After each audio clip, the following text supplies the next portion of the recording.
Hey guys, welcome back to my channel. It's just Jame, and I'm just trying to change your perspective here. I guess I come today with a heavy heart, a little bit, for my country.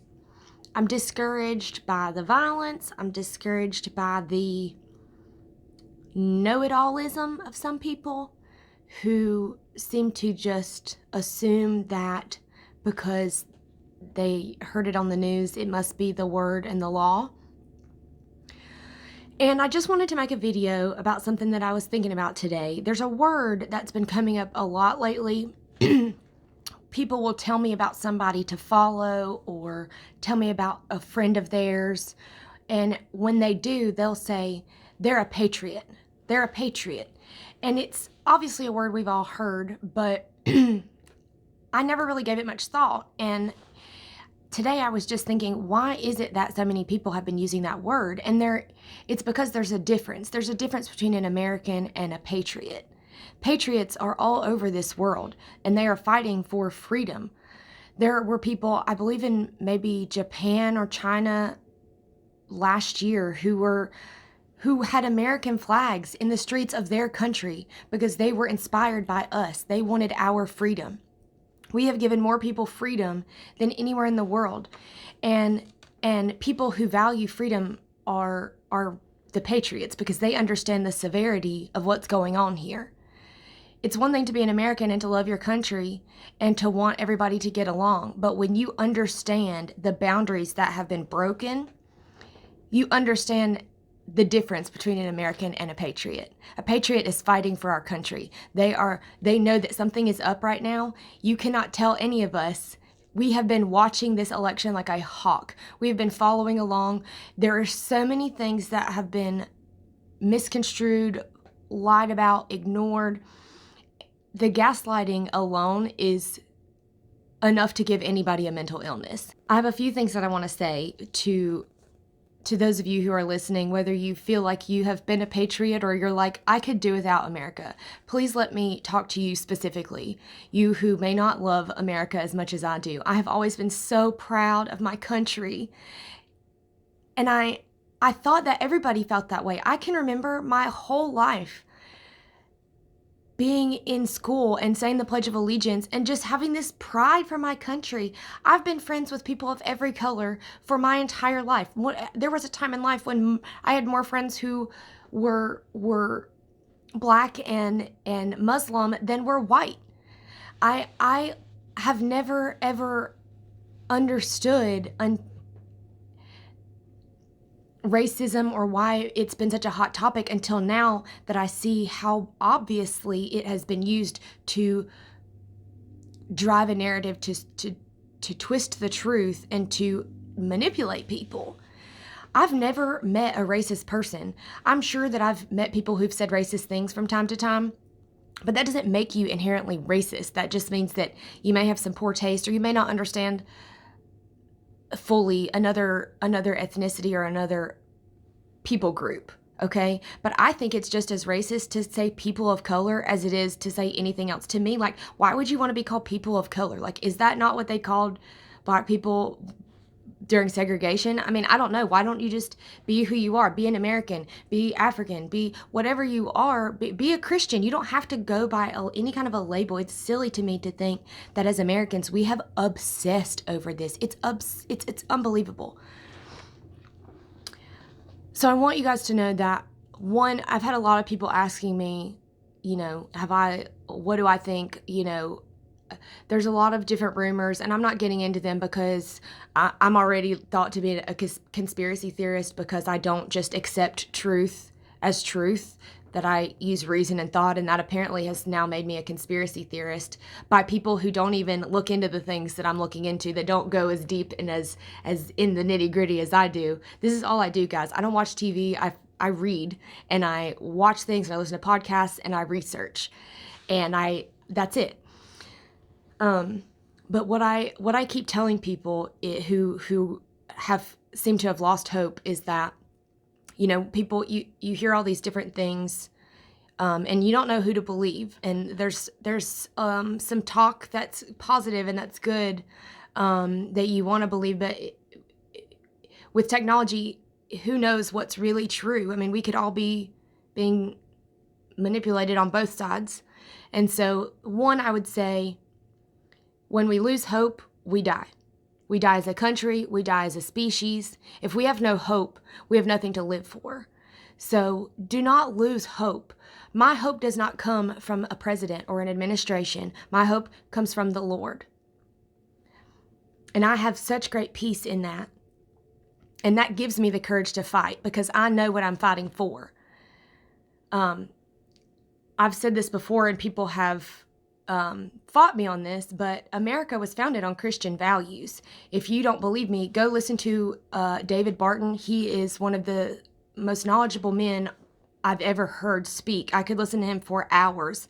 He's very knowledgeable on the founding fathers, their doctrines, their personal writings, their personal beliefs, and we very much were founded on Judeo-Christian values. You can ask, there are many atheists who agree that just because they are atheists, that doesn't mean that our Judeo-Christian values are not important and necessary to a free and safe society. The freedom of America was initially from religion, from Christianity, from the Bible, because Christianity, the thing that I think so many people miss is the freedom that comes with Christianity. There's this unbelievable amount of freedom that you feel when you put your hope and your trust in the Lord. It's like you're weightless. I have so much joy, even in this moment where I just this morning literally wept for my country because I'm so sad and I'm so disheartened by what I'm seeing. But my joy's still here. I've not lost my hope. I've not lost my faith, because at the end of the day, I know who takes care of me. I know my hope comes from the Lord. And for those of you who think that I'm talking to my imaginary friend in the sky, I would have to say to you, I don't care. I don't care if you think I'm stupid or silly. I'm living a beautiful life, and you could not convince me otherwise that what I'm doing, even if it is wrong, even if I'm totally crazy, I'm happy. I'm at peace. I'm not hurting anybody. I'm minding my business, as with other Christians. To be a patriot, it's not an American thing. It's not a Christian thing. It is a freedom thing. In my humble opinion, I think that America has a boundary problem. We seem to not understand where one person's responsibility starts and another's stops. We have spent 4 years fighting against fences only to put them up around the White House the very second that things got a little out of hand. We see all of these problems, and yet we think, well, that's in another state, that's another district, that's, it's not my problem. We have a lot of that. A lot of, it's not my problem, that's their problem over there. And so people are not willing to fight because it's not right in front of them. What I would say, patriots, like myself, I would consider myself a patriot, what we are fighting for is a boundary between Americans and non-Americans. Not even a physical boundary on the border, but just the right to say only Americans can be in the census for America. I don't think that is asking too much to distinguish those two. For a clear boundary on how to run elections, we shouldn't have different election measures and protocols in different states. That seems to be like, I'm very much not for big government and regulation, but that does seem to be like one of those things that we would like to regulate, is making sure that every polling place is treated exactly the same. We seem to be having trouble with a boundary of where life begins. The science shows that life starts at conception. You can't argue that. For people who say it's a cell, you can tell it's a baby very, very, very early on. You can argue that life starts when you can hear the heartbeat, but I would argue the heartbeat just wasn't loud enough, or maybe it was too fast for you to hear. But regardless, we have a boundary of a boundary problem figuring out, and along those same lines, we have a boundary problem of when people say it's not my body, or my body, my choice. It's not your body, right? That's a boundary issue. It's not your body, and that's our argument on the pro-life side, is that's a boundary issue. It's not your life, it's not your body. If it was, you would all of a sudden be a boy. You now have 20 toes instead of 10. Like, it's a very childish argument to say my body, my choice in that regard. Now, I've said that about the virus and about the vaccine because there it's actually relevant, right? My body, my choice. Especially when you find out that you can still get the infection if you get the vaccine. My point is, we have a very skewed understanding of what is my responsibility and what is your responsibility. And in the last couple of years, even the word responsibility has become dang near a cuss word. I've heard and seen where people have said that personal responsibility is white privilege. Surely to God, y'all don't believe that. That is patently racist to say that. That's saying that you as a non-white person don't have the personal with the personal motivation, I guess, to be accountable for yourself.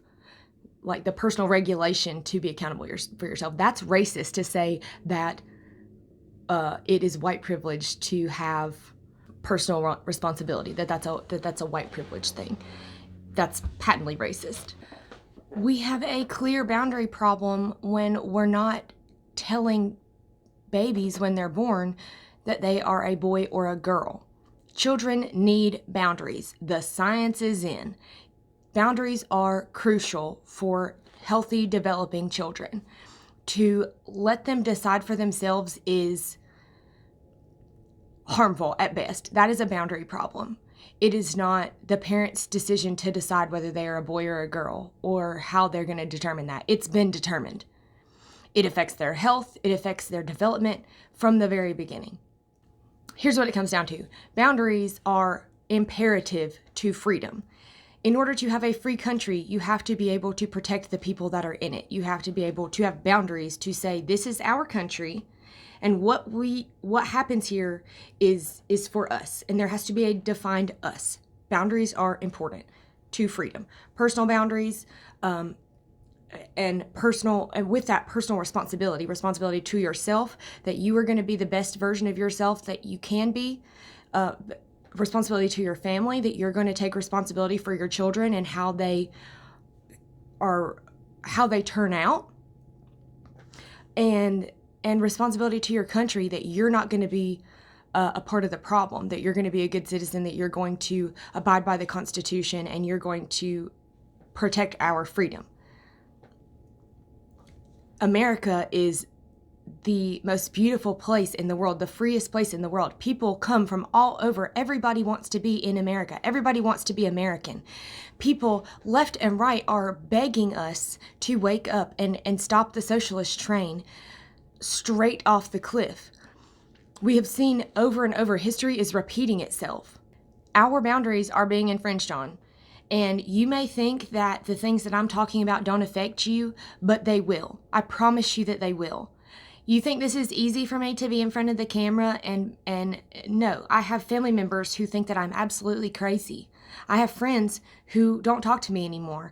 I have been told all sorts of different things that are not nice, and I'm not going to give any power to. But the point is, this takes a lot of courage to come out and say things like this, and for other patriots to say things like this. We don't come at this lightly. We're not trying to stir the pot. We're trying to say, America's in trouble. Please help us. You don't have to stand and physically fight. Just read for yourself and understand that there is a host of people who are actively trying to take away our freedom, and it's working. As Americans and as patriots, we are allowed to identify the sins of our past and still say that we're the greatest country in the world. We can identify and be aware of the fact that we committed the same sin as the rest of the world. We had slaves just like everybody else. The difference that people fail to realize is that we fought against them. We fought against slavery and we won. And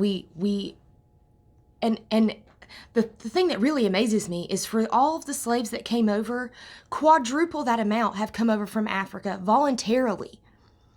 So Nigerian Americans are one of the top paid, top earners in America.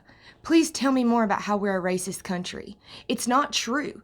Yeah, there may be a racist person here and there, but there are Koreans who don't like Japanese and Chinese who don't like Vietnamese. Like, everybody is racist about somebody at some point. There are white people who don't like rednecks and rednecks who don't like white trash. Like, it's so silly to put these labels on and for people to get so upset about this kind of stuff.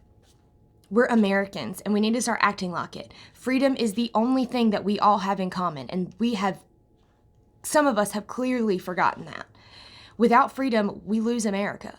I do not believe in white privilege or Asian privilege. I believe in American privilege, and I believe that being born in America in a two-parent household are the two greatest privileges that anybody could possibly have. I guess the last thing that I want to say is just don't believe everything that you're seeing on social media or on the news.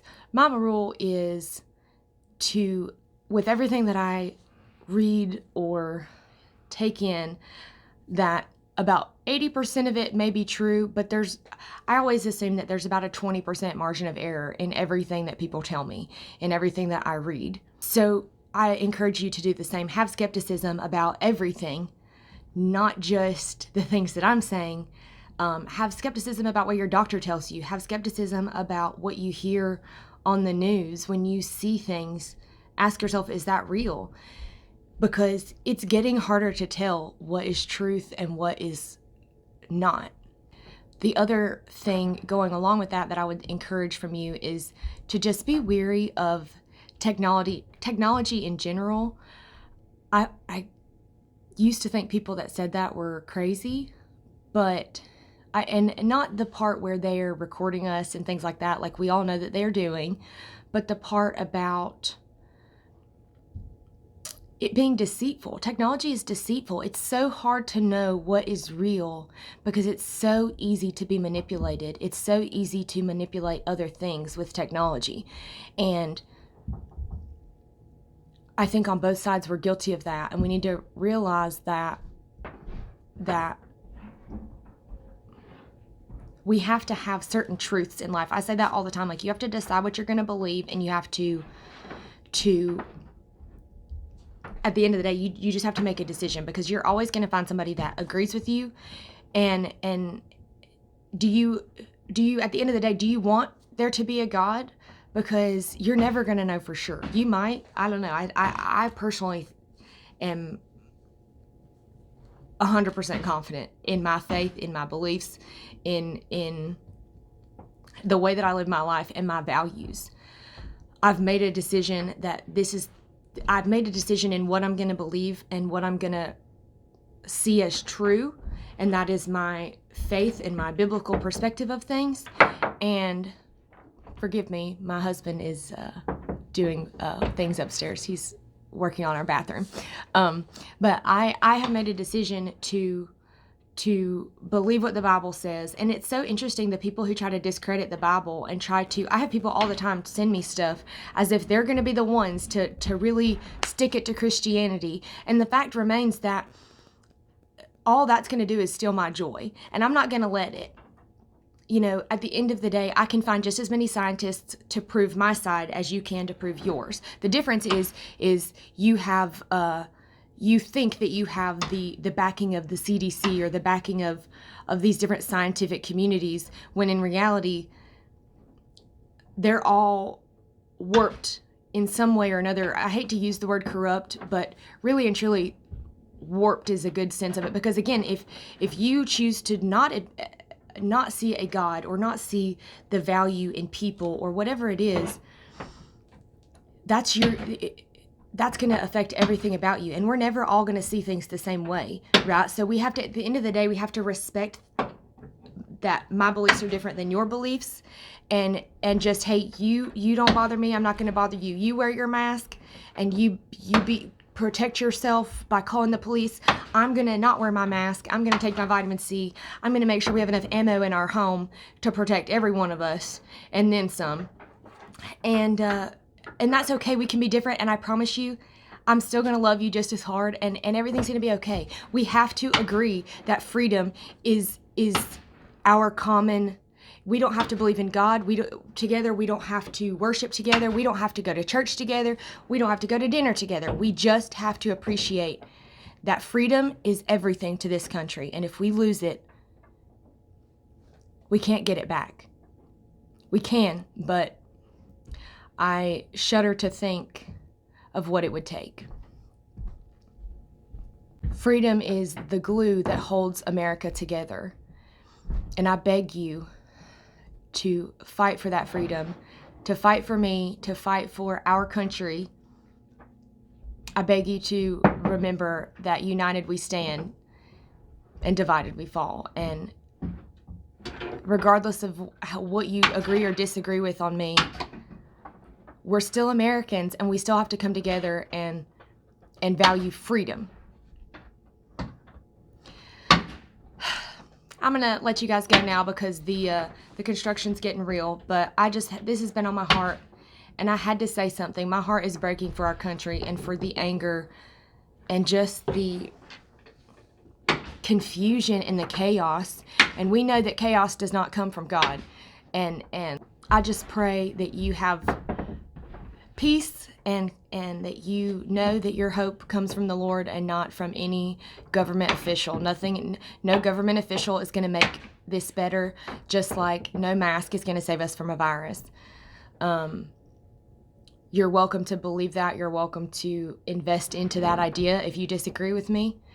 This is just my perspective, and I'm just Jame, and I'm just sharing it with you. So I hope that maybe you see things a little bit differently than before you clicked on my face. And I hope that you guys have a really good rest of your day. God bless you, and I will see y'all later.